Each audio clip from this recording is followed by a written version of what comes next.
Hello. Hello. Hello, Denis. Okay, we have 4 minutes after 4 o'clock.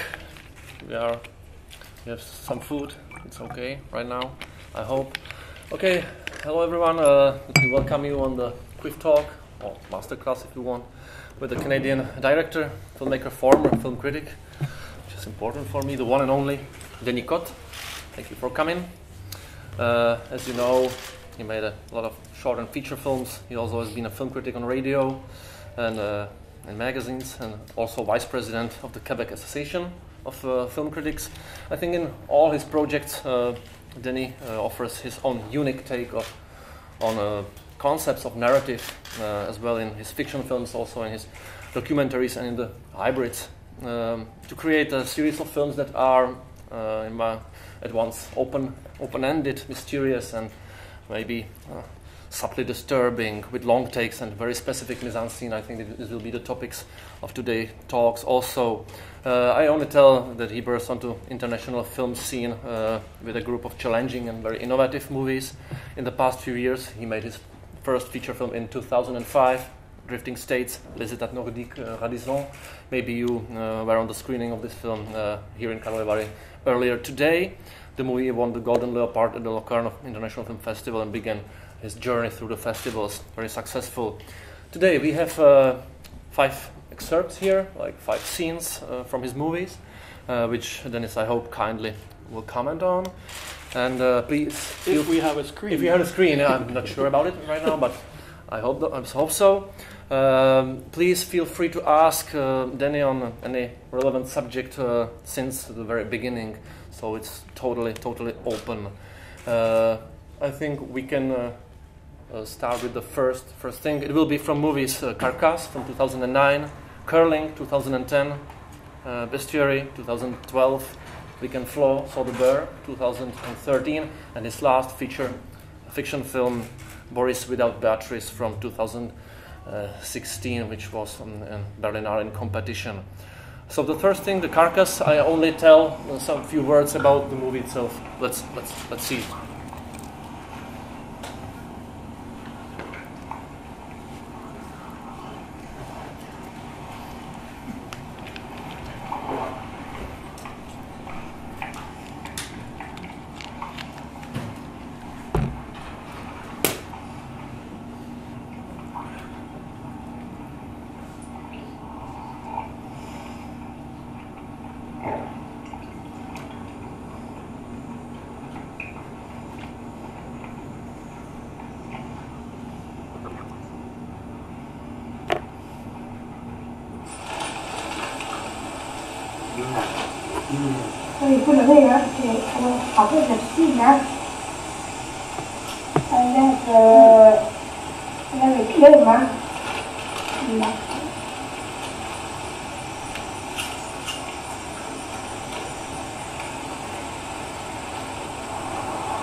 That was a weird clip.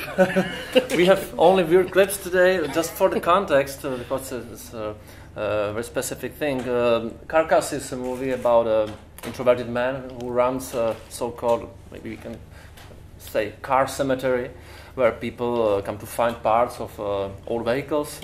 He's living among tons of debris, and he quietly works all day, until one day 4 specific intruders come to visit this corner of twisted paradise. So it's for here, Denny, for talk about not only the scene, about the context of this movie. Well, first of all, hello. Thank you for being here. I didn't expect to start talking about Carcass, but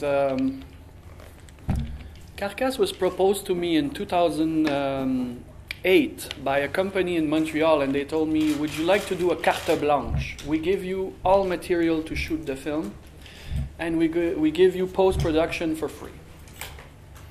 So when you're a filmmaker and you get this offer, you can't say no, you know. So I thought, okay, what if I have big actors? What if I have a big technical crew? They said, you pay for that.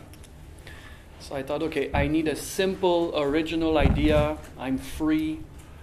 And that freedom was really, really, really exciting. So I thought, okay, I know this man from the suburb of Montreal. He has 4,000 cars on his property. He's really eccentric. I had met him only once. And I thought I had a subject with him. Let's make a documentary on that man. But usually these ideas are not enough for me. I need more. I need to apply more rules. I like to work with, how you say, a constraint. Mm-hmm. Like I like to be handcuffed and give myself a set of rules and try to obey these rules. So for Carcass, I'm like, okay, a documentary about an old man. There's no way I'm going to just sit with him and ask questions. I don't want to do that. It's too conventional. I guess I'm allergic to conventions. So I thought, okay, I'm going to just film him working, and I hope it's going to be interesting. No script. Then I thought, no documentary with handheld camera. Let's try to make a documentary without any script, but in fixed shots. And it's a man that is always moving around. So it's hard to film him fixed shots. So again, you see, I like to be handcuffed. So we went to see him, just 3 people, 0 money, and he said, yeah, you can film me working. So I thought, okay, the first part of the film will be total documentary, observational style. At mid-film, we're going to switch to total fiction. As you can see, when I talk, it's more like an experiment. I'm not making this film to make a masterpiece or because I have a story. It's just a project. Mm-hmm. I really like to make those films. I don't know if it's going to be good or bad. I don't know if it's going to be relevant. I don't know if they're going to play in a festival. I have no money, so we experiment. You know? So the second part of the film had to switch to fiction. So I thought, okay, this man lives in what we could call a paradise. Like it's a no man's land. It's full of cars and he's doing what he wants every day. Let's imagine now that I'm going to make a Western and there are some people who are coming from elsewhere with guns and they want to live in that no man's land. And in that no man's land there are no rules. It's his property. So you see now it's the fiction part working. So I'm like, who could be these intruders? So I thought this man, he's called Jean-Paul. I thought Jean-Paul he's a guy who doesn't want to obey any rules. He's free. And he took himself outside of society. What is the opposite of that? People that we think are different and we take them and we put them outside society. So I had the idea to call 4 kids who had Down syndrome. Again, I'm trying to impose myself these crazy rules. So I went to a company, association in Montreal representing people with Down syndrome, and I said, do you think some kids would like to play in my film? We would give them guns. They would look a bit dangerous. They would be dirty, and I thought they're going to kick me out so fast of this office. And the woman said, thank you. thank you for using these kids and make them play a role, not just showing them because they are different.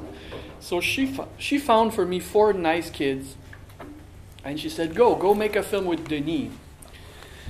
It was really, really hard because they cannot say any dialogue. They could not act. They would always look in the camera. So the film switches to these 4 kids you just saw, and they have guns, and they want to live on this man's property, and they have a confrontation with him. So that's the fiction second part, and the documentary first part. I put that together, and it was called Carcasse. So when the film was over, I'm like, what the hell did we just do? You know, myself, I was surprised watching the object. I love those films. Like when you make a film and you don't know what it is yourself. You're the creator and you don't really know what you did. And then the film was invited at Director's Fortnight in Cannes. And I couldn't believe that everything we just did was in Cannes, and then it went bad in Cannes. I was booed in Cannes, and there was a press conference, and somebody insulted me, and at that time it was Olivier Père, the director, and he tried to defend me with this film, so it was really hard, and it was the same year as Xavier Dolan's first film, and he was with me there. He was this 19-year-old guy, and I was this older guy, and he was the star, and I was the guy who was booed. But long story short, those are my favorite films. Like, you start with zero money, complete freedom, and let's not be afraid to try something. And if you miss, you miss. And if you do something and you're in Cannes, it's great. And the adrenaline rush is incredible. So those are my, what I call small films. And when I'm done with these small films, I switch to something more conventional, meaning that I ask my government, Quebec and Canada, if I can get a bigger budget. I write real dialogues, I hire real actors, real casting. It's much more conventional. 30 people with me, we have $2 million budget. And when I make these films, I'm more like a conventional storyteller, director. But I'm a little bored when I do these films because it's more like the industry. I like directing actors and telling a story, but I could talk to you about Carcasse for hours because these films are exciting. So I made Carcasse, my first film, Drifting States, like that. I made Bestiaire. I made Joy of Man's Desiring. All these films are small, no script, improvised, and they are touring festivals. So I don't want to lose that very, very independent energy I have when I make these films. So, sorry, long answers for small questions. No, it's great. We will switch to another movie, but maybe one thing, there was something about the specific journey, the journey when a film critic is becoming the well-known film director. Yeah, we can go back a bit, like how I started. When I was young, I was living in a house. We didn't have much money, and there was not much culture in the house, meaning no books, not much music. We were not watching films. It was not a nice environment if you want to go into culture or cinema. So when I turned 13, 12 years old, it was the beginning of the VCR machines. And I would go to the video club and rent my first films to watch on VHS. And I would watch only horror films because I was 12 years old, and I would see these zombie films and these cannibal films, and I was too young to watch that, but I became an encyclopedia of horror cinema. And at 17 years old, 18 years old, I thought, okay, I need to study at college cinema, and my teacher at that time gave us a list of films to watch. And on that list, there was people like Godard, Fassbinder, Pasolini, and I'm like, what are these names? And I watched all my masterpieces and everything between the age of 18 and 20, and I'm like, I need to become a filmmaker. And I got offered a job to talk about cinema on radio. Then they offered me all by accident. I was making short films and somebody came to me and said, would you like to write in a newspaper? Yes, I never touched a computer in my life. It was 1999. I was 24 years old. And they gave me a job as a film critic with a desk and a computer. And I started reviewing films. And since I was not watching Hollywood films at all, I was really nasty with cinema. You know, I would cover a retrospective at Cinematheque of Abbas Kiarostami, full page, and I would write 3 lines about Spider-Man, you know. So the newspaper was really original, and I had a good readership. But in 2005, the atmosphere was very bad. I wanted to shoot my first feature film, and that's when I decided to shoot Drifting States with only a bunch of friends. We only had $20,000, some little help from the government of Canada, very, very small. I took a mini DV camera and we said, let's go make a film at the end of the world. And for me, the end of the world was the end of the road where I live in Quebec. It's a huge territory. And the road stops 16 hours north of Montreal, and I found that little village, and I said, okay, it's going to be the story of a guy driving to a small village, and he's trying to have a new life, build a new life for himself. So I made that film. It won in Locarno, and suddenly I was not a film critic anymore. I was still a big cinephile, but the newspapers, nobody from the industry would call me to offer me a job. Drifting States was a weird film, so people started to, oh, he's the ex-film critic, he's the Cinematheque guy, he's this author, you know. So I never got a job offered to me. TV never called me. Commercials, never. No bands never wrote to me, would you like to direct our video? They had a specific idea of you, and they have this specific idea. The ex-film critic, he's hard, he's tough, he's making these films with 3 friends with 0 money. Don't call him, he's difficult. That's a bit like my reputation. Is it true, is it not true? It's true that I'm very, very independent, stubborn. I make only my films. You cannot find a TV show I directed or something. I'm responsible for my films, my work. A producer never called me to say, hey, we really need to work together. It's always me going to see them. Mm-hmm. So it's not that people don't like me. They know I'm this film festival person.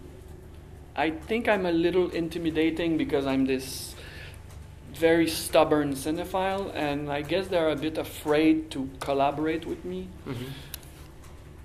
And then you just saw Carcasse. Like, if a film like Carcasse is being made, booed in Cannes with 4 Down syndromes, kids with Down syndrome, they get the impression, okay, this guy is on his planet, let him work alone. So I'm not complaining, it's fine. I like my freedom.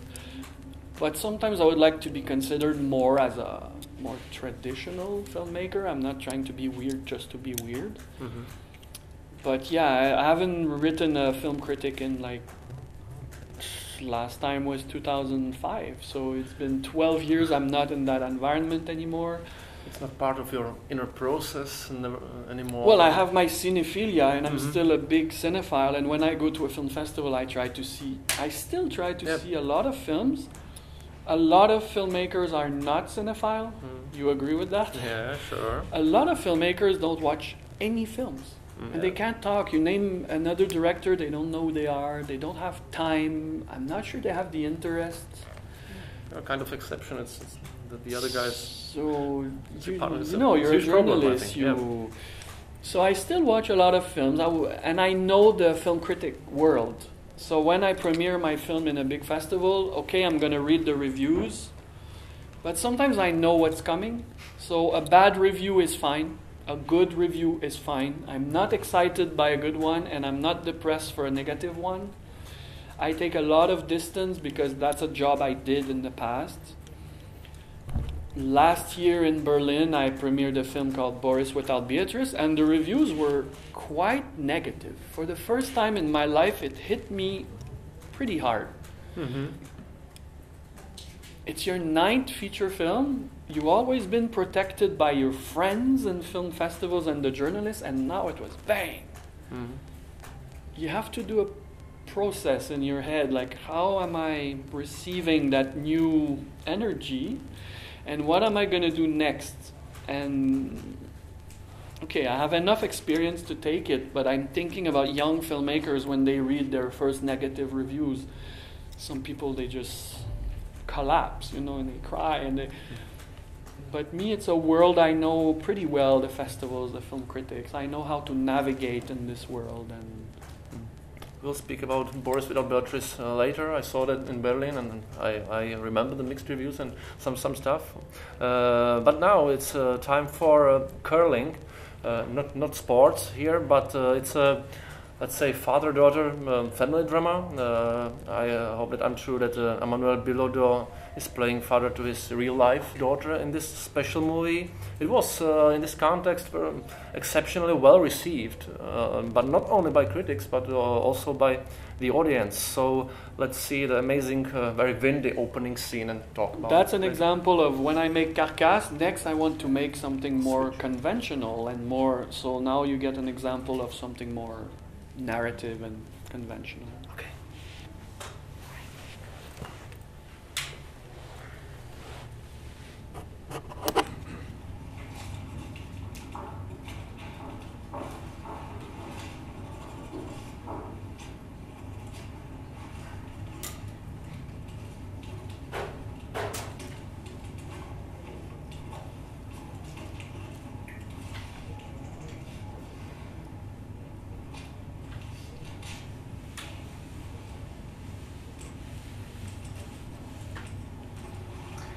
À l'école, tu dois avoir un peu de misère à voir ou à lire les instructions dans tes livres. Hein? Au tableau, ce que l'institutrice écrit, tu vois bien ou pas? Si tu veux que je t'aide à mieux voir et à mieux travailler, il faut que tu me dises si c'est difficile pour toi. Je vais pas à l'école. Tu vas pas à l'école? Non. Jamais, jamais? J'y vais pas. Bon. Je vais demander à ton père d'entrer et on va lui expliquer ce qu'on a trouvé dans tes yeux. Ok? Bouge pas.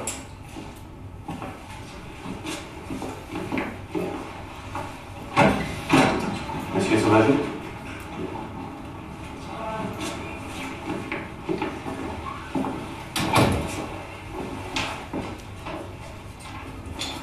Bon alors, monsieur Sauvageau, il y a un léger problème avec les yeux de Julie Vonne. Il aurait fallu repérer et tenter de corriger ça avant. Ok? Julie Vonne avait l'air de me dire qu'elle ne va pas à l'école.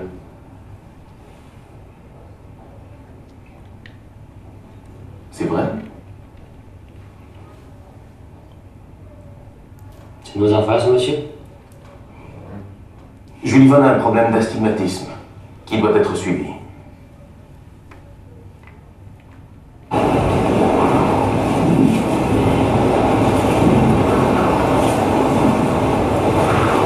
je pouvais pas avoir des verres de contact? Tout le monde en a.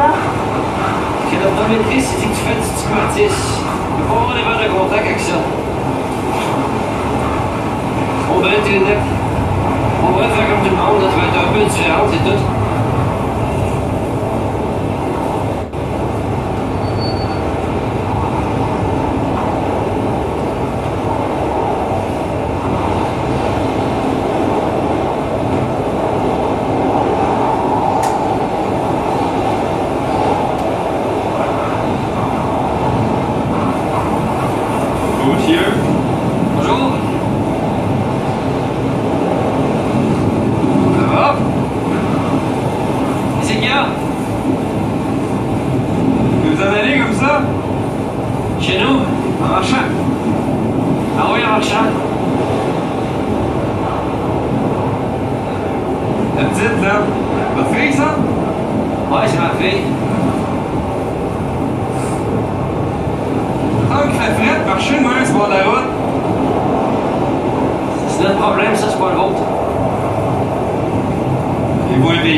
Habitez-vous loin? Non, pas de lift, on habite pas loin. Qu'est-ce que vous avez dans vos sacs? Manger. Manger? Tu vas avoir mon nom? Jean-François Gillivan Sauvageau.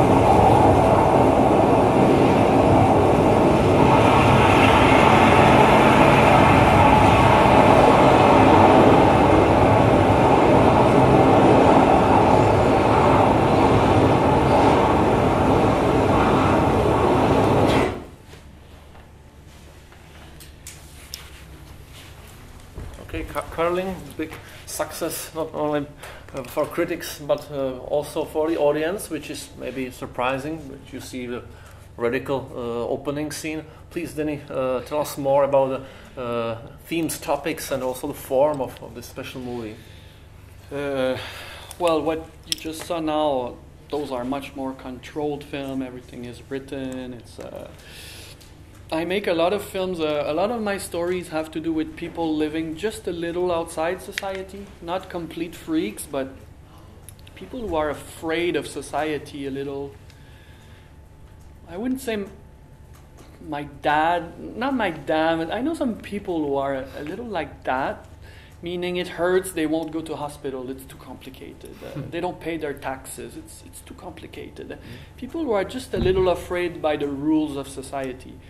And I think these people are quite touching. So I wrote the story of this man who thinks the world is evil and he knows what to do with his young daughter. And he's keeping her at home. And of course it's not a good idea, and she's dead inside, she has no relationship with the world, and the film is about a father and a daughter trying to connect with the world. So this is the story, and what you just saw was an accidental scene. It's probably the craziest scene I shot, but it was accidental. That weather you see there was the weather since 5 days where I shot the film outside Montreal. It has been like that for 5 days, the wind, everything. So every scene we had to shoot in exterior, it was hard for the lighting, for the equipment, too much wind, so we would only shoot interiors. But on the 5th day, my producer came and he said, today is the opening with the police, and we're supposed to shoot that with close-ups, and you were supposed to see the police guy very well, and then the guy is answering, and everything was cut. And I said, look at the weather, how can we do that? And the girl, my director of photography, she's like, we can't go out with a camera, and the sound guy with the wind going in the microphones, he doesn't want to go out. He said, today we have a police car, we have a police uniform, it's expensive, you need to do something. So I asked my director of photography, could we shoot that scene in one single shot?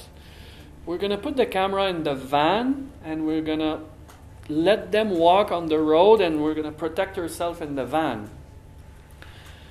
She said, yes, but the camera will probably shake in the wind, and the sound guy was really angry because of the wind on the microphone, and we cannot take the sound live. So I said, we have to try it. And that is the scene, and it's like the craziest scene I did. But I didn't know if we had to put it in the garbage or... So it's just to tell you that sometimes on the spot things are not going like they were planned, and that's what we did. And yeah, the film was very well received. Again, Locarno, some awards, it traveled everywhere. I think people really like the image of the winter in Canada. It has something exotic in the film. It's probably my favorite fiction film I made too. And more about the role of the coincidence. Is it still part of your thinking when you shot your movie, the documentary, docu-fiction, the fiction movie, or the coincidence is something you are not going You mean the themes or the Yeah, especially like some sort of scene that if you have some space for coincidence, or is it strictly prepared? I would say I have two personalities. What you just saw before, Carcasse. We shoot and I have no script. I have a vague idea that I want the film to be original in that way. I want fixed shots. I hope my old man will give me this. My Down syndrome kids are uncontrollable, so let's see what's going to happen. Oh, they're looking in the camera. What are we going to do? Well, it's beautiful. They look in the camera. You know, those are nice accidents. I like these accidents. But when it's time to make a bigger film like Curling, there are 20 to 30 people working behind me. These people are paid. We have big budget. We have a distributor, producers. We have I need to over-prepare myself for everything. And I do it. So everything is supposed to go the way it's supposed to go. And that's why I take my revenge with the next film after without no script. So I have these two energies going on. Yeah, but I guess it's fine to have two personalities. And of course. By the way, the films, if you don't know them, I always tell people, find me on Facebook. I'm going to send you my films. I don't care, on Vimeo, whatever. Just find me, write to me. All my films, I give them to people. Find me. Yeah. Try it, really. It's very open. I get these messages. Hello, I was at this master class. Oh, we met in this festival. You said you would send your film. Yeah, which one do you want? Because I don't make money. I don't make money. My distributors, they don't give me money. I just want my films to be seen. So I guess if you didn't see these films, just... So true cinephile is the person who has, these tattoos, these back shots of Eisenstein's 10 Days, who shook the world on his back. So maybe we'll show it afterwards. Something to look forward to. Before we go to the next step, to the bestiary, maybe one question about your view of the relationships between the worlds, between two worlds, the world of documentary and the world of fiction. I know it's very general, but your movies, and maybe you will talk about your next step, are some kind of hybrid. So please, tell us more. I don't like these labels, but especially I think it started in the 90s when people started saying cinema is dead. It's very annoying when people say that, cinema is dead, and you're 25 years old, you want to be a filmmaker, and you hear people saying cinema is dead on one side. Then you are a cinephile, and you've seen so many masterpieces that you are very intimidated, and you don't want to make your own films because you're like, well, everything has been made. How can I be better than Herzog, And you're very afraid when you're a young filmmaker because you really want to be original. And I was one of these guys, and I thought, okay, what can we still do in cinema that could maybe feel new? You have to be pretentious. You have to think that you can still make something new. And around 2000, there were these new films coming out, and there was a word for that. Some film critics call that the cinema of the in-between. Mm-hmm. Meaning taking complete documentary and trying to collide with fiction. Non-professional actors trying to collide with professional actors. Trying to give dialogues to people who can't act. Filming accidents with reality and trying to script these accidents. And so I'm like, this is new. This is new. I think this is new. And that's what I made around 2005 with Drifting States. I'm like, okay, on one side, I'm going to tell the documentary story of a village, and on this side, it's going to be the normal fiction story of a guy, and I will try to, even if it's not supposed to go together, I'm going to try to match the two. Let's see what's going to happen. You can do that when you're free. When you have zero money, you can do that. You can't do that with Curling or Vic and Flo. I did the same with Carcasse, and I did the same with Bestiaire. So I guess I'm obsessed with film language and how can you try things that are supposedly they don't go together. So this cinema, mixing documentary and fiction, was really in fashion around 2004, 5, 6, 7. Now, maybe it feels a bit old, but you can still experiment with the language, and I guess it's still inside me. Like, I'm gonna have a new film it's coming out in a month. The world premiere is in a month. And I just did the same thing. It's a hybrid documentary with 6 bodybuilders. Last year was my year with 6 bodybuilders. It was a very weird year, I can tell you that. And I thought, okay, I'm going to make a documentary about bodybuilding, but there's no way I'm going to make another documentary about bodybuilding. It has to be different. So it's half fiction, half documentary, and it's, again, I'm doing those things.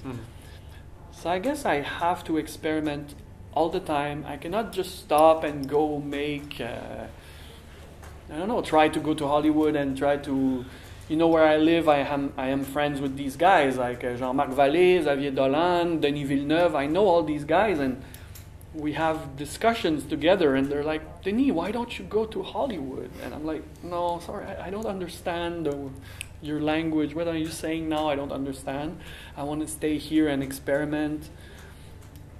So I guess I'm not ambitious like they are, but I want to attack film language and try to do new things, Let's come to another attack, so-called docufiction. It's part of the bestiary, film focusing on animals who populate a tourist destination, zoo in Canada. It centers on how humans and animals observe each other. So please.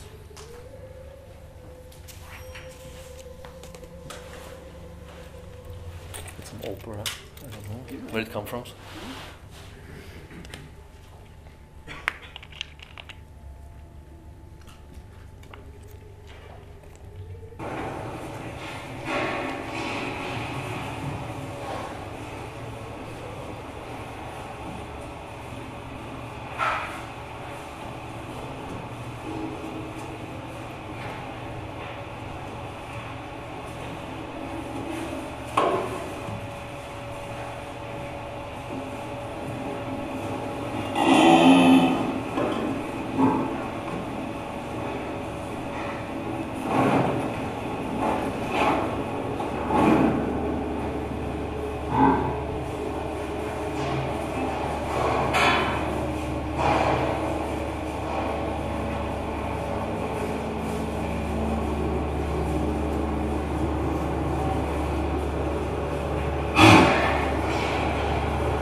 action.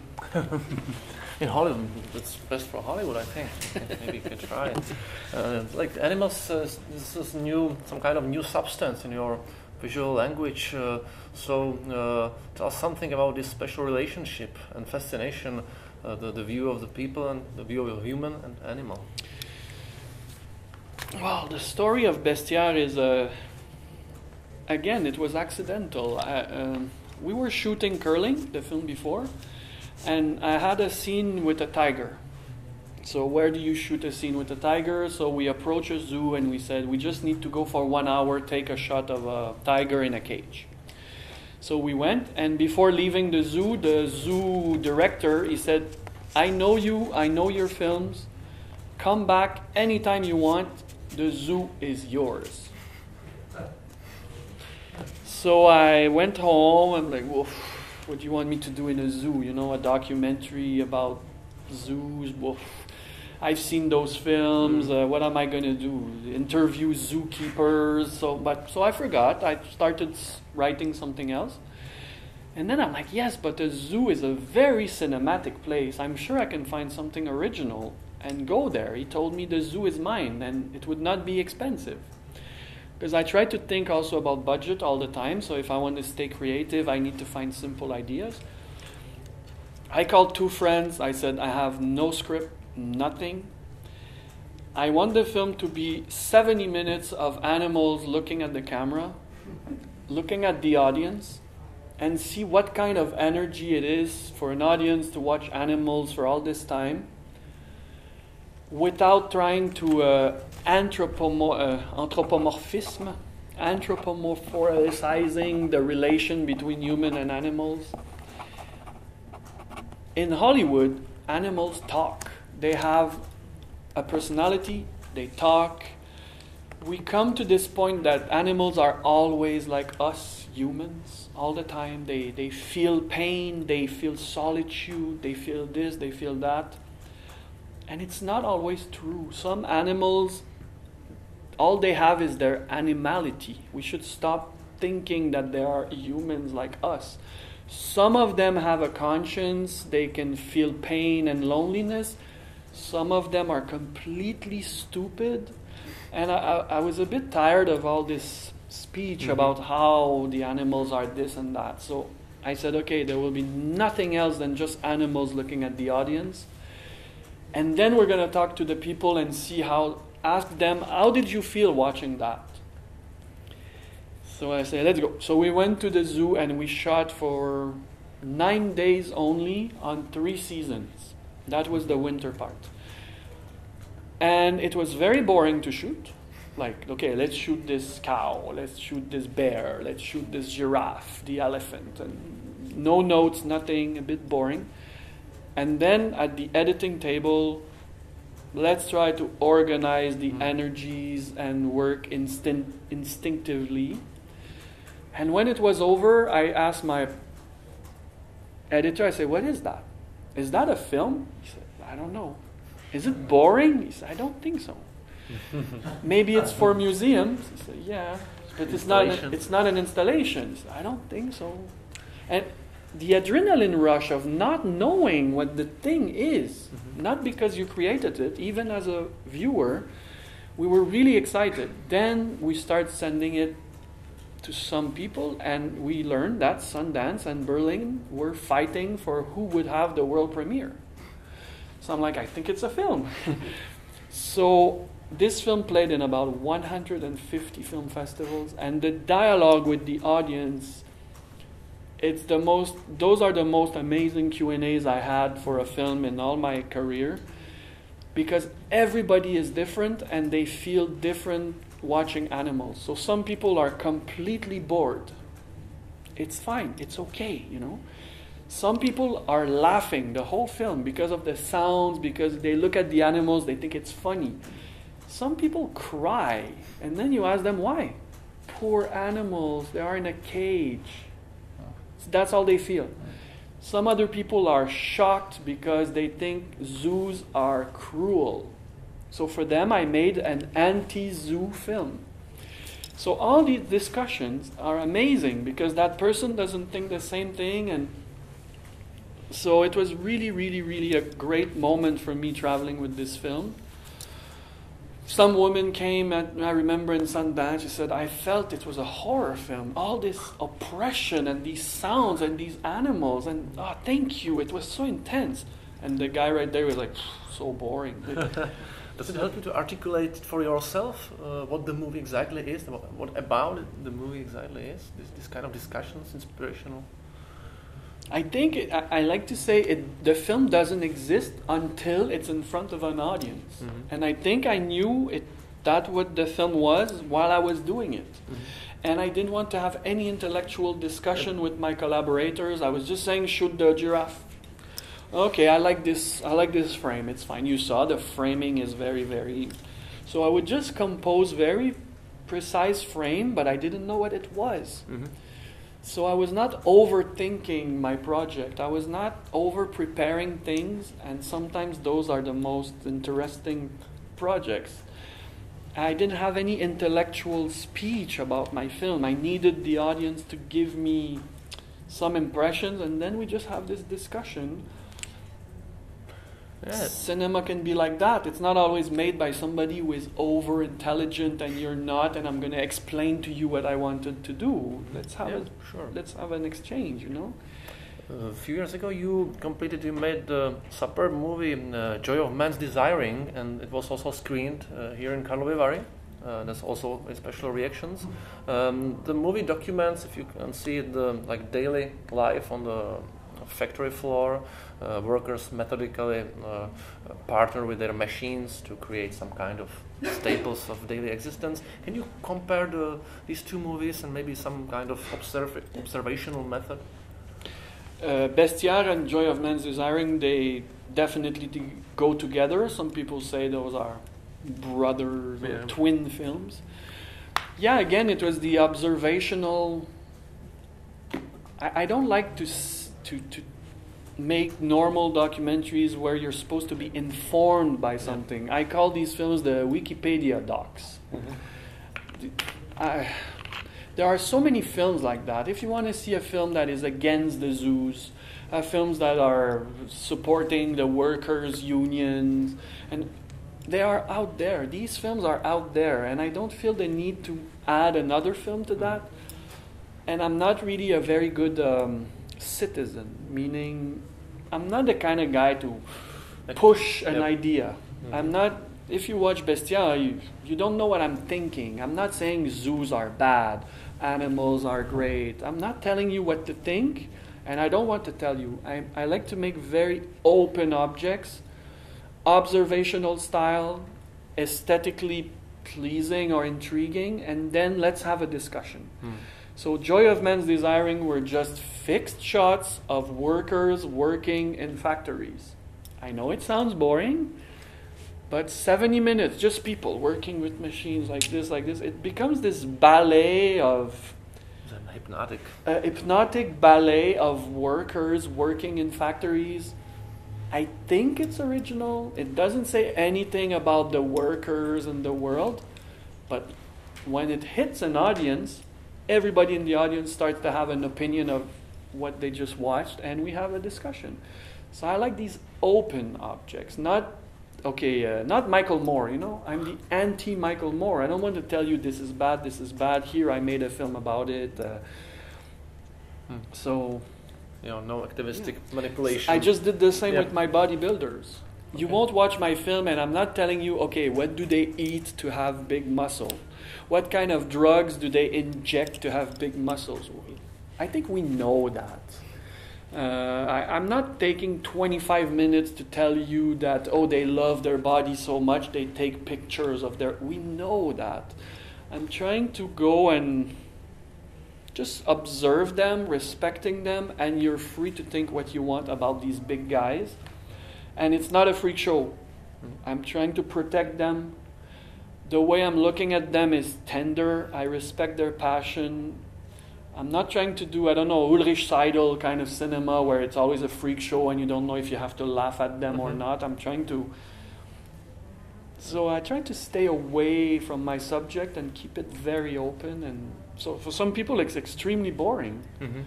Like Bestia, what you just saw, one man one day he came and he said, "Did I just pay to watch that?" And I say, "Yeah." And he said, "What is it?" I say, "Wow, what do you think it is, sir?" He says, "It's not a film. It's a diaporama. It was just images." I say, "Yeah." "And you were bored?" He says, "Terribly. It's not cinema." And he said, "That is one of the reactions I like about the fact you watched that film. You came out of the film, you're totally frustrated. For you, it's not cinema. I'm sorry for you, but for me, it's an interesting experiment." Let's see a small scene from a movie which was very successful also for the audience. It's some kind of opposite of things that you are talking right now. It's called Weekend Flow, Saw a Bear. It was also screened here in Karlovy and about 100 more festivals. It was kind of huge. It's a little bit harrowing tale of two women trying to make it on the outside after a stint in prison. And it's also about the world which conspires. And for me, it's kind of bucolic anti-melodrama and also some kind of grotesque tragicomedy. It's a very special movie. Let's see a part and talk about it. It's again a story about people living just a bit outside of the world because they're afraid of the world. So it goes with curling. With curling, yeah.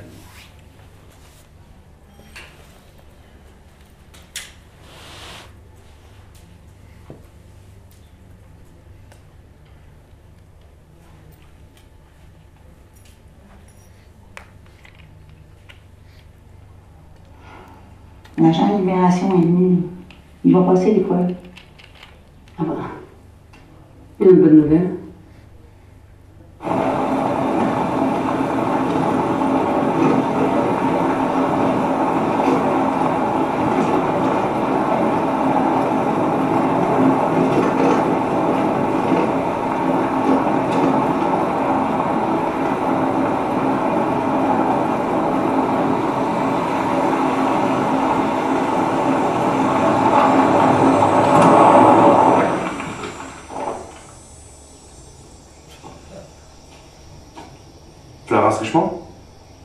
Monsieur.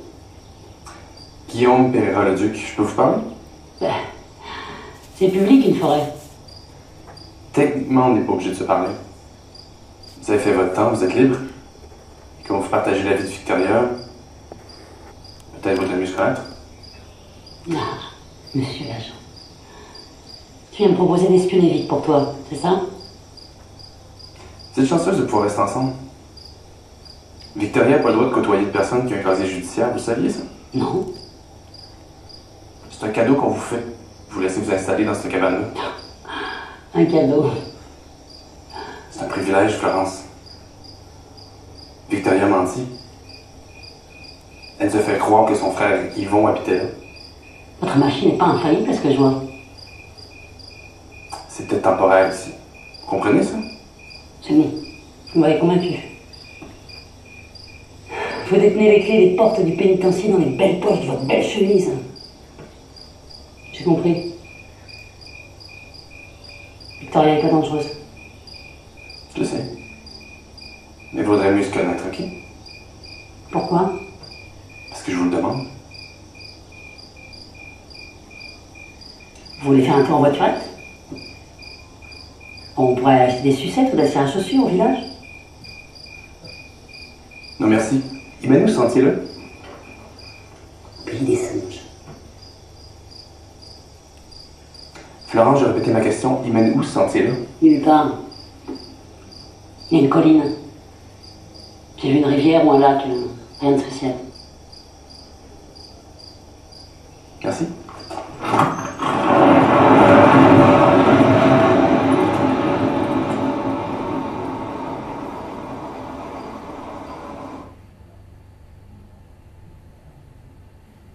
Il est mignon, Guillaume. Tu trouves? Ouais. C'est un sale petit exécutant, mais il est mignon. Il t'a fait chier? Faut vivre avec. Tu crois qu'il peut nous faire la vie dure? Non, je pense pas, mais Niaise pas avec lui. J'adore les petits chefs dans son genre. Je lui ai dit, niaise pas avec lui.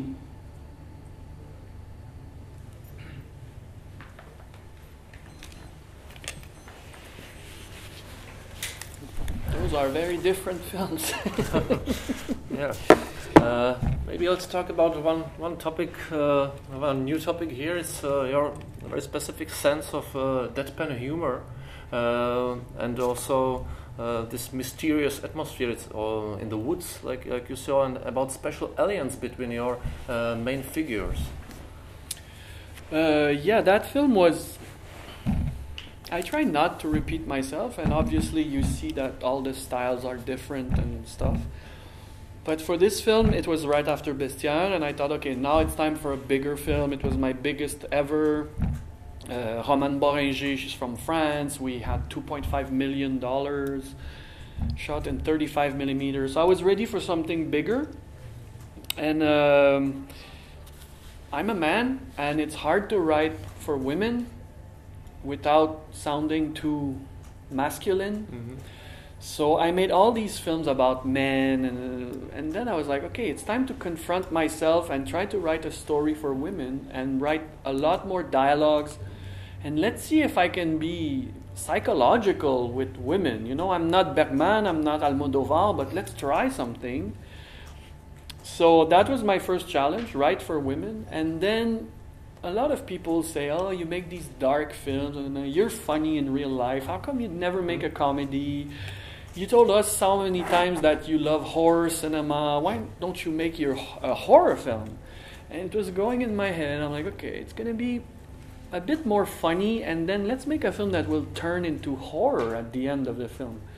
But it has to still be funny, so I organized all the energies, and it became this lesbian romance that don't take itself too seriously, and then it switches to a grotesque horror film. And I said, I'm going to call it Vic and Flo Saw a Bear. Vic and Flo, what's that? What's that? Is it men, women? Vic and Flo saw a bear. Oh, they saw a bear, so there's a feeling of menace. What is it? Vic and Flo saw a bear. Is it an animation film? Is it a film for kids? So you don't know what the title is. You don't know what you're watching. So I was really playing with all these energies and playing with the audience expectation. Mm-hmm. So if you see the film, we won't talk about the end, but the end is a bit grotesque and over the top. So those were my challenges with that film. It went pretty well. We worked very well in the woods to put all that sense of menace everywhere. Did you work like in another way, and were you more interested during the process in genre cinema, or like? It's always in me. Like after you do Bestiaire or you do Carcasse, you feel very proud that you are in all these film festivals, and the film critics, they respect you, and the cinephiles. But you always think about your mom and regular people who never go to cinema. And I'm like, can I make a film for these people?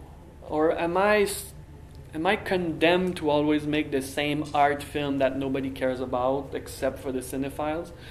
So Vic and Flo was my attempt at something a bit more commercial without losing my signature. So I called an actress, and the medias where I live, they freaked out. They say, how come this actress, Pierrette Robitaille, how come she's working with Denis Côté? Doesn't make sense. Because she's very famous for comedy, TV comedy. And we met. She was really afraid. She did the job perfectly. She won the Best Actress award in our local gala film awards. And this film was just a success from A to Z. Everything went well. Premiered in Berlin. We won an award there. Everything was fine. So this is an example of when I want to really write a script, take my time, work with a big crew. It's demanding because I don't like the industry. I don't like the rules of the industry. I don't like producers. I don't like the The worst for me is that if somebody from my team is there and I can feel that he doesn't care about my film and he just wants his paycheck, I get furious. Mm-hmm. I need to be surrounded by only passionate people. So that's why I like to make the small films with 3 people. These big ones, I make them just to see if I'm able to write good dialogues, direct actors, make a conventional story. It's like to prove myself that I'm a real storyteller, filmmaker.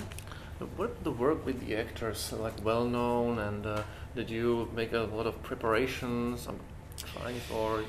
It's a love-hate relationship because you've seen Carcasse. I work with kids with Down syndrome.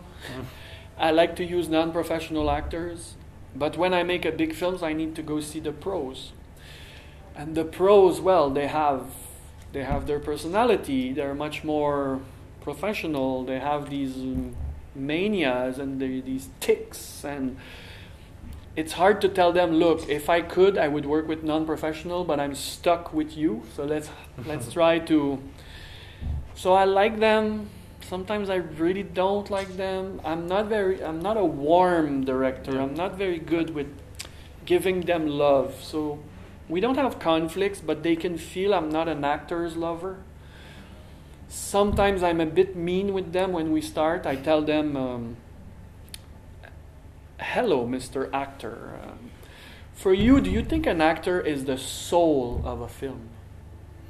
And they look at me, and if they say yes, I tell them you shouldn't say yes.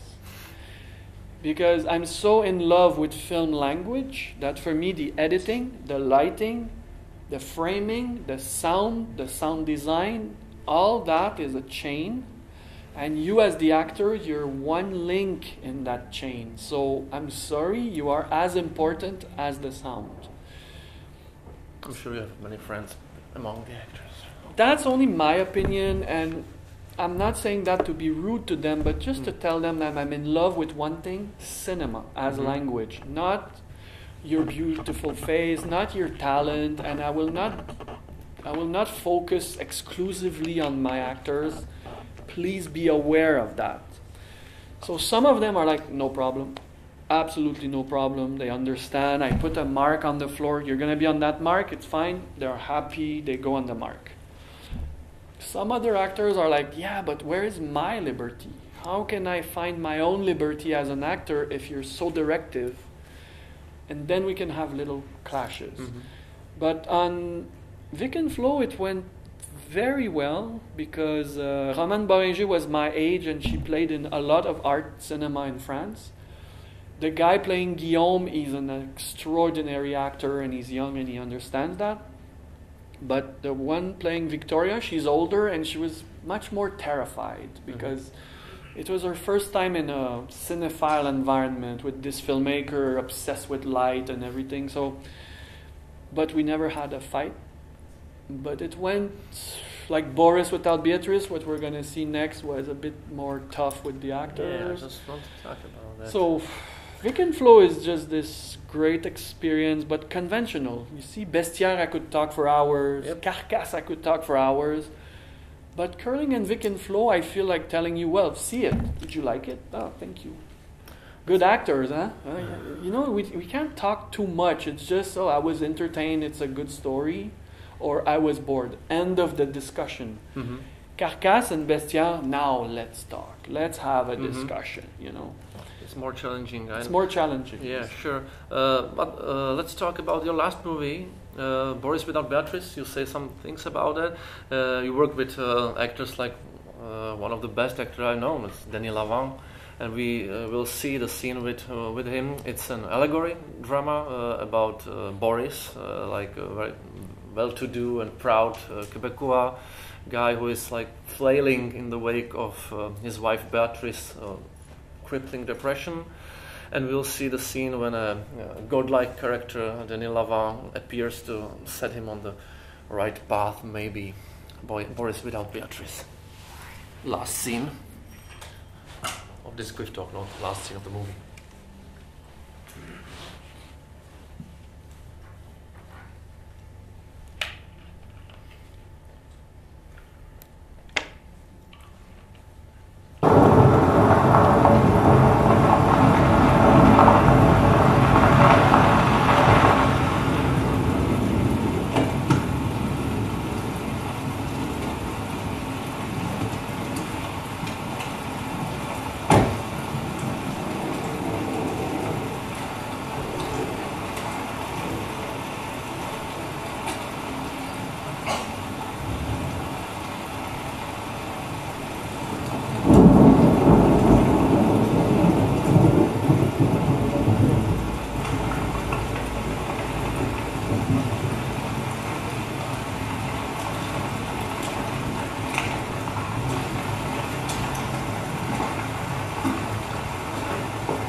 Bonsoir.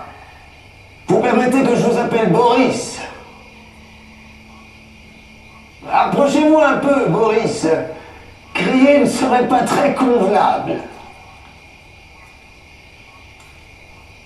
Vous êtes qui? J'ai pas de temps pour les politesses. Bien sûr, de trouver un tel message sur votre propriété privée a pu vous sembler quelque peu déplacé, voire alarmant. Je m'en excuse. Mais je n'ai pas trouvé de meilleure idée pour assurer la confidentialité et l'intimité du moment présent. Qu'est-ce que vous voulez? Vous allez devoir respecter une certaine étiquette en ma présence. Aussi théâtral et charmant soit ce lieu, je n'ai pas l'habitude de le visiter par plaisir. Je le fais par nécessité. Béatrice est une femme intelligente qui a dû faire face à de nombreux défis dans ce gouvernement. Tout ce stress de notre monde contemporain. Même les plus forts doivent parfois poser un genou par terre, n'est-ce pas? Qu'est-ce que vous voulez? Comment réagiriez-vous si je vous disais que Béatrice souffre à cause de vous?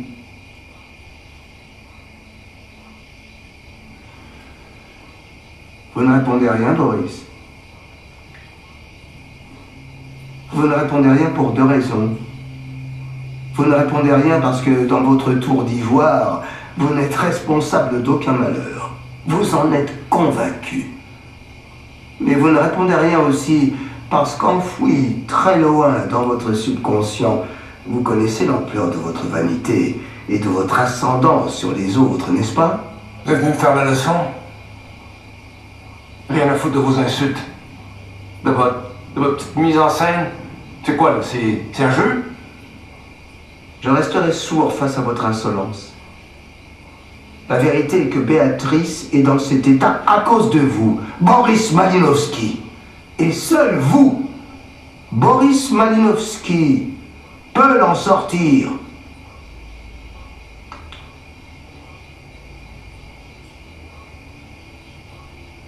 Vous allez changer, Boris. Vous avez du temps. Entre deux escapades dans les bras de votre belle Elga, vous avez du temps. Vous allez combler ces heures en vous confrontant au monde, Boris. Vous le comprenez? J'ai la certitude que Béatrice veut aussi vous voir changer. Vous avez du pouvoir, vous l'utilisez mal. C'est n'importe quoi. Vous êtes un grand juge, c'est ça? Le salaire de vos efforts sera la santé de Béatrice. Considérez-moi comme, oui, votre juge et ami. Au revoir. Une minute. Le nom. Le nom et la date d'anniversaire de ma fille.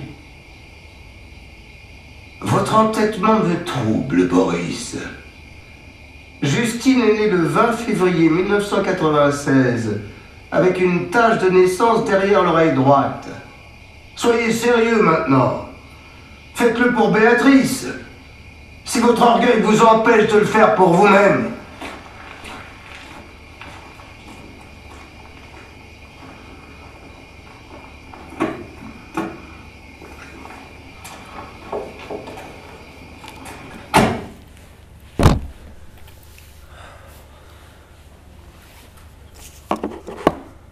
Troubled Boris without Beatrice, like the Hollywood Reporter said, and also maybe without audience. I don't think so, really. But it's a special type of allegory. Why did you choose this highly stylized, metaphorical way of telling the story about power?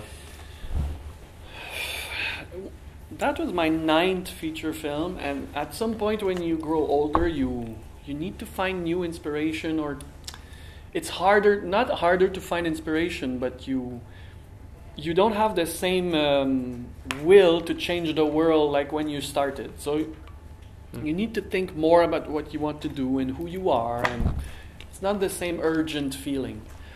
So I thought, okay, I started thinking about myself. I'm like, I'm going to make a kind of twisted allegory about how I feel with my filmmaking and my career. And I thought, okay, I'm 40, I was 42 at that time, 41. I'm traveling all around the world. I'm making films. Okay, I'm not rich, but I'm very free. I'm always traveling. I'm kind of privileged. But is that enough? What is missing in my life? How do I treat my family, my dad, my mom, my girlfriend, my dog? How am I treating the people around me? It's really started like that. So I thought, okay, I'm going to create the character of a guy who is extremely powerful in life. He works, he owns a lot of factory. He's extremely arrogant. Now I was getting away from myself, hopefully. And he's living with a wife and she's sick and he doesn't know why she's sick and he's trying to get her back. So I'm going to create a film of a guy who's having a dialogue with his conscience, the whole film. Mm-hmm. But how do you film a conscience? So that was my challenge. I said, okay, I'm going to create this improbable character of a guy wearing a weird outfit, and he's meeting him one night and he's telling him, you're going to look inside yourself and see what you can change to have a better life, and if you do it well, I'm giving you back your wife. So that was my idea, my allegory about power, about vanity. And I thought, okay, I've never filmed people who are really rich, wealthy, they look good. I never had like good sets. Let's go find the nicest clothes, the nicest cars. Let's find the most arrogant actor I can find. And this guy, James Hyndman, he's extraordinary. He's probably the best actor I've worked with. But he's also in real life a little above himself. He's a little arrogant, and I really like him for that. So we did that, Boris Without Beatrice, a sort of moral fairy tale about life. And in the end, well, it didn't work. For someone. For some people, well, I need to tell you the little story. Yeah. I was in Berlin, and it was the world premiere, and I'm like, wow, we won an award in 2013 with Vic and Flo, and now I'm back in Berlin, happy with my film. Denis Lavant is in the film, wow. And Bruce LaBruce is in the film. He's playing the Prime Minister of Canada. And I'm like, this film is eccentric, and it's going to be great, and my whole team is with me. And I feel good. But 3 days before the world premiere, there were press screenings for film festival programmers and journalists. And I know a lot of these people.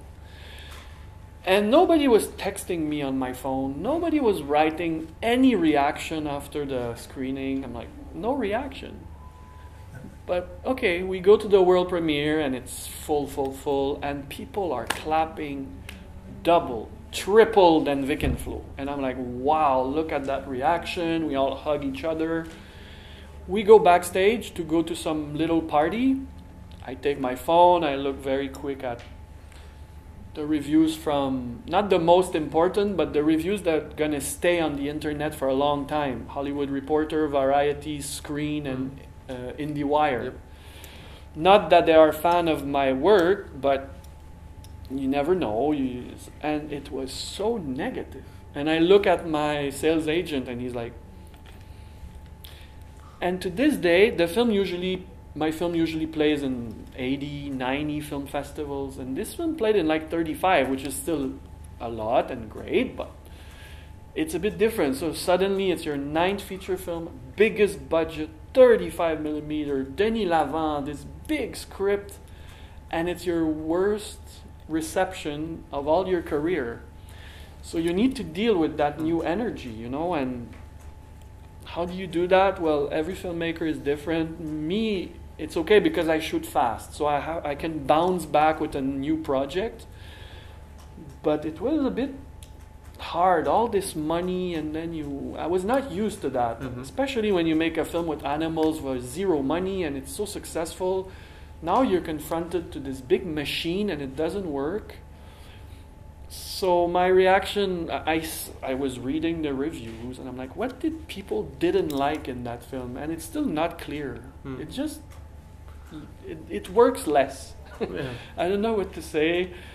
So I bounced back and I did my new film with bodybuilders, and that is typical old Denis Côté. So I came back in my security zone, you know.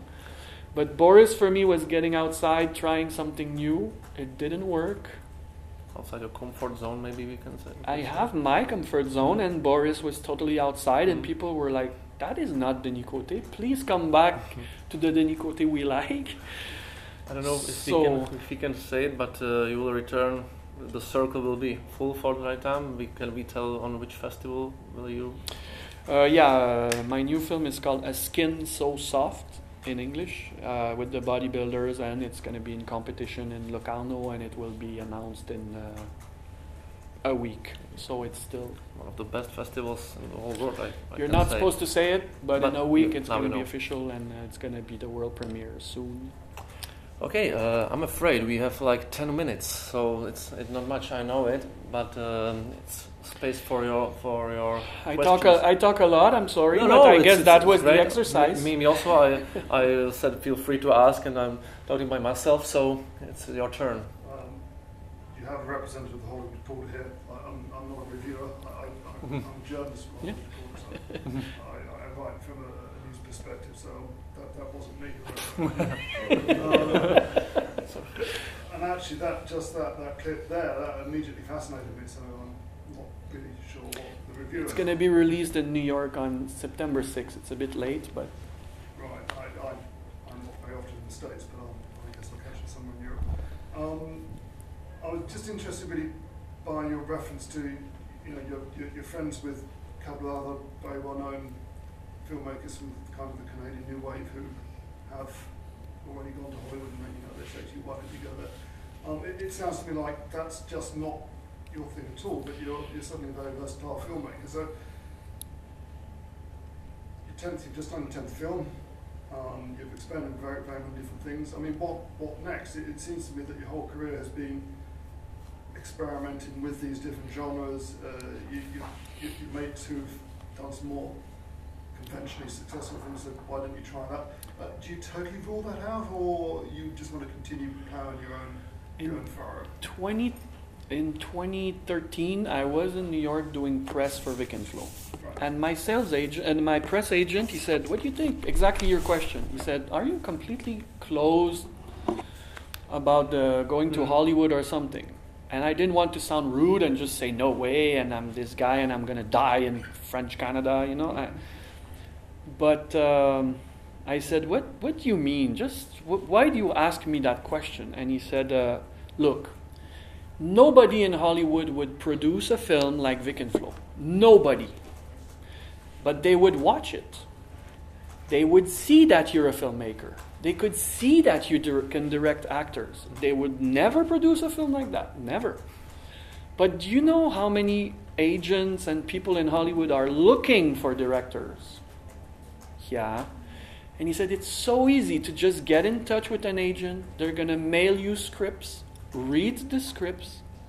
If you like one, just tell them. And you could be surprised. They could just give you, maybe just for fun, $30-40 million just to make your first film outside Montreal. And I started thinking, that's what happened to Denis Villeneuve. That's what happened to Philippe Falardeau, who just did Chuck, and he did The Good Lie. Mm-hmm. Xavier Dolan is a bit different, but his next film is American, but it's a bit different. It's not Hollywood. Then Jean-Marc Vallée is the same. So basically that guy was telling me that I was this close to be like them. Jean-Marc Vallée made a quality TV thing, The Big Little Lies. Is it something that interests you as a viewer? I could just stop my answer there, you know. Mm-hmm. I heard that. Yep. I heard what he had to say. I said, yeah. Then I come back home. It's not that I'm intimidated. It's not that I'm not interested. I don't maybe I have just not much interest for American culture, Hollywood culture. I grew up watching zombie and horror films from Italy and Spain. I'm so connected with Euro art cinema. A guy like Philippe Faraldo one day sat with me and he had just watched Bestiaire or Joy of Man's Desiring. Mm-hmm. And he said, Denis, you did Vic and Flo Saw a Bear. It's an amazing film. Why do you waste your time making these small experimental projects after? I said, what do you mean? He said, you could sit down for 5 years and write that masterpiece you have inside you. Really. And for him, I was wasting my time doing these small films. Is he right? Is he wrong? But for me, so the door is not closed. I don't have much interest. And then I see those films like Arrival and what Philippe is doing, and I'm not envious, not jealous. I'm kind of outside that. I see a guy like Xavier Dolan, he's completely obsessed with stars and narrative cinema. I guess I'm just this cinephile guy who wants to experiment on things, and Hollywood is probably not my playground. And then if you want an even more personal answer, I have health problems. I have a kidney disease and I'm going towards dialysis and stuff like that. I know I'm going there. And 10 years ago, they were giving me 3 years to go on dialysis. So in your head, you start, not that you're going to die, but it's very hard for me to project myself in the future. It's been 11 years, I'm still not on dialysis, but I have no more kidneys. So from a career point of view, it's hard to project yourself and say, hey, I could move to Hollywood tomorrow and try to work on my 40 million film. So on a very personal level, I don't know what my next big project is, so I concentrate on these small ideas. So that's a very long answer for that dynamic. So I'm not anti-Hollywood, it's not true, it's just... I really like French Canada, I really like Quebec. It's a very special place. We are 8 million people, 6 million French-speaking people, surrounded by 400 million English-speaking people. So I really like our little specificity. Our territory is original. The way we speak French is original. We are this little village in an ocean of something that we don't recognize as a culture. And I guess I like being there alone and being this French-Canadian guy. I'm not this separatist guy but I just feel comfortable in my little sandbox, and maybe I don't dream big enough. Maybe. I'm not an ambitious person. I'm just a worker, and I don't plan things. I'm not calculating anything. I just... Thanks for the very personal answer. Okay, our 90 minutes are over. Thank you very much to Denis Côté. Thank you for coming. I think we can applaud for this. Thank you very much. Amazing.